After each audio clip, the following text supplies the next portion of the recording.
Сәлем достар, бұл Кореядағы қазақ отбасы, және де сіздер білесіздер, біздің көшіп келгенімізге жобамен 2,5 ай болып қалды. Осы уақыттың ішінде Кореяның түрлі жерлеріне қыдырып қана қоймай, әр елдің өкілдерімен дос болып та үлгердік.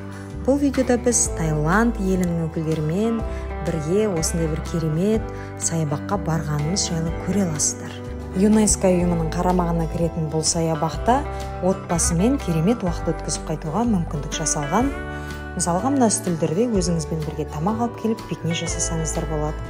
Қолдарыңызды жуып алсаңыздар болады осы жерде. Және де үсті басыңыз шаң болған жағдайда осындай бір аппаратпен үстіңізді, аяғыңызды тазалап алсаңыз болады. Балалар ойнайтын кереметтей алаң да бар. Ресейде, Санкт-Петербург қаласында достар 4 жыл білім алып жүргенде мен осындай көріністі көрмеп едім.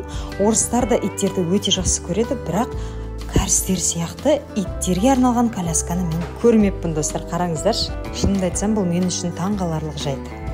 Осылайша кеш те батты, кешке қарай керемет фонтандардың биін, өнерін, концерт тамашалағандай осындай бір скамейкаларда отырып тамашаладық.